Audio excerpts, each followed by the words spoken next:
Hello and welcome back to RGM education YouTube channel.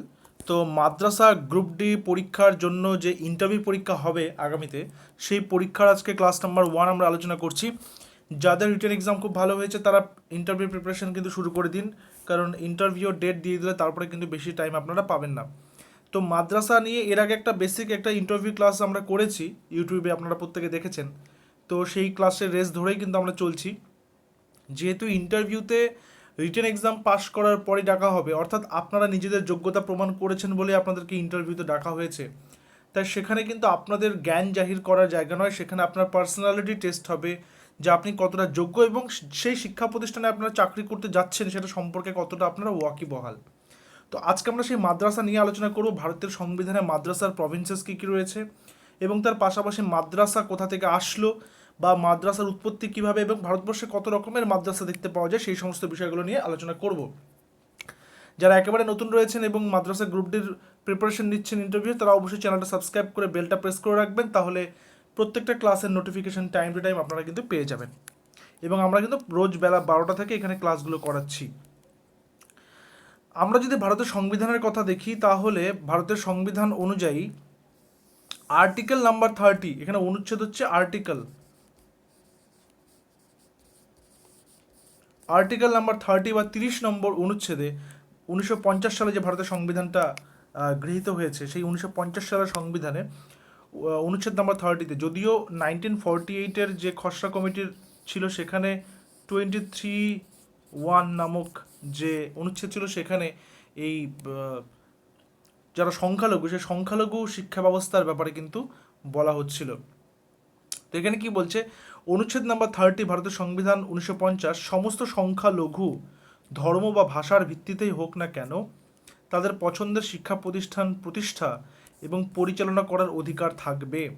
অর্থাৎ সেটা হতে পারে মুসলিমদের জন্য মাদ্রাসা, খ্রিস্টানদের জন্য মিশনারি স্কুল, শিখদের জন্য তাদের মানে সেখানকার তাদের নিজেদের কমিউনিটি স্কুল, যারা জৈন, যারা বৌদ্ধ, অর্থাৎ যারা মাইনরিটি কমিউনিটির, সেটা হতে পারে ভাষার ভিত্তিতে, সেটা হতে পারে ধর্মের ভিত্তিতে।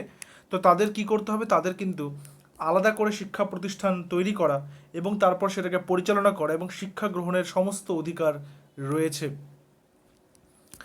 আচ্ছা, রাষ্ট্র প্রতিষ্ঠানকে সাহায্য প্রদানের ক্ষেত্রে, রাষ্ট্র বলতে দেশ, প্রতিষ্ঠানকে, অর্থাৎ আমরা যেহেতু মাদ্রাসা নিয়ে পড়ছি সেই মাদ্রাসার কথাই বলবো, যে মাদ্রাসা শিক্ষা প্রতিষ্ঠানকে সাহায্য প্রদানের ক্ষেত্রে কোনো শিক্ষা প্রতিষ্ঠানের প্রতি বৈষম্য করবে না।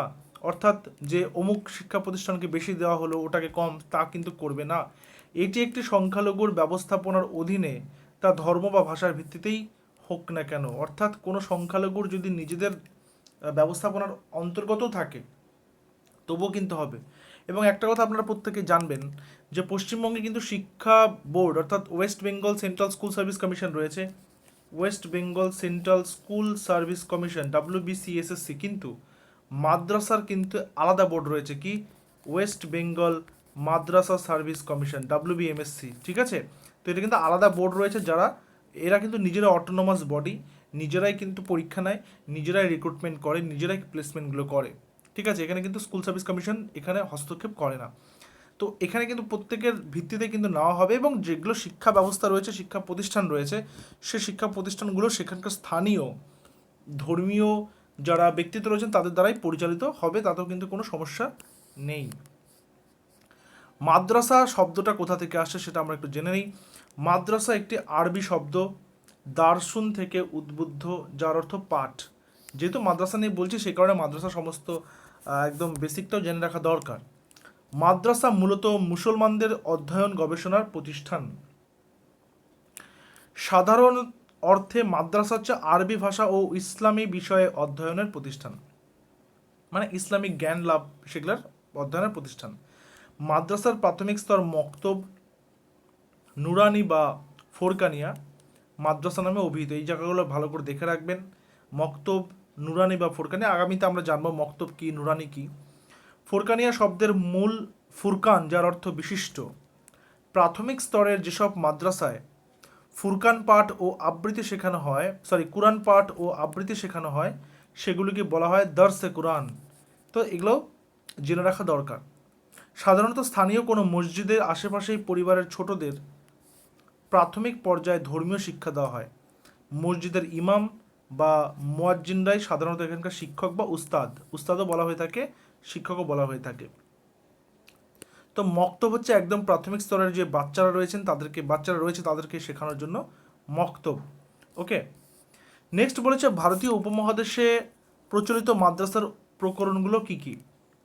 এটাতে যাওয়ার আগে বলে রাখি, আমাদের কিন্তু মাদ্রাসা গ্রুপটির একটি অনলাইন ব্যাচ কোর্স চলছে, যেখানে আমরা একটা গ্রুপ করেছি হোয়াটসঅ্যাপে। সেখানে কিন্তু যারা সেখানে অ্যাডমিশন নিয়েছেন তাদেরকে অ্যাডমিশন করিয়ে দেওয়া হচ্ছে, এবং সেখানে কিন্তু নিয়মিত ক্লাসেস নেওয়া হচ্ছে, উইথ পিডিএফ নোটস দেওয়া হচ্ছে। তো সমস্ত ক্লাসে অনলাইনে। তো এখানে আপনারা সেই ক্লাসে যুক্ত হতে পারেন। যাদের মনে হচ্ছে যে পরীক্ষা ভালো হয়েছে এবং ইন্টারভিউতে ডাক পেয়ে যাবেন, তারা আমাদের অফিসিয়াল হোয়াটসঅ্যাপ নম্বর 9564345236 এই নাম্বারে হোয়াটসঅ্যাপ করবেন মাদ্রাসা গ্রুপ ডি ইন্টারভিউ লিখে, যেটার ফিস মাত্র 249। এটা ওয়ান টাইম পেমেন্ট। ওকে, এটা কিন্তু প্রতি মাসে নয়, এটা একবার 249 পেমেন্ট করলেই কিন্তু মাদ্রাসার গ্রুপ ডির ইন্টারভিউর সমস্ত রকমের গাইডেন্স, ফুল গাইডেন্স কিন্তু একবারে সেখানে দেওয়া হবে। আপনাদেরকে গ্রুপে জয়েন করে দেওয়া হবে। অনেকেই সেখানে অ্যাডমিশন নিয়েছেন, ক্লাস সেখানে করছেন, আপনারাও পিছিয়ে পড়বেন না। আপনারা চাইলে অবশ্যই যোগাযোগ করবেন, যোগাযোগ করে সেখানে কিন্তু যুক্ত হয়ে যাবেন। ঠিক আছে। ভারতীয় উপমহাদেশে প্রচলিত মাদ্রাসার প্রকরণগুলো হচ্ছে স্বতন্ত্র ইবতেদায়ী মাদ্রাসা, দাখিল মাদ্রাসা, আলিম মাদ্রাসা, ফাজিল মাদ্রাসা, কামিল মাদ্রাসা, হাফিজিয়া মাদ্রাসা, কওমি মাদ্রাসা, দিনিয়া মাদ্রাসা। তো এগুলো কিন্তু মুখস্থ করে নিতে হবে। এগুলো জিজ্ঞাসা করলেও করে নিতে পারেন, যেহেতু আপনি যে স্কুলে পড়াতে যাবেন সেই স্কুল সংক্রান্ত আপনার তথ্য জানা দরকার। তো এইটা ছিল আজকে বেসিক মাদ্রাসার কনসেপ্ট। আমরা ধীরে ধীরে কিন্তু ইন্টারভিউর সমস্ত ক্লাসেসগুলোতে ঢুকবো। তো আবার দেখা হচ্ছে পরবর্তী ক্লাসে। Till then stay connected with RGM education YouTube channel. Thank you very much.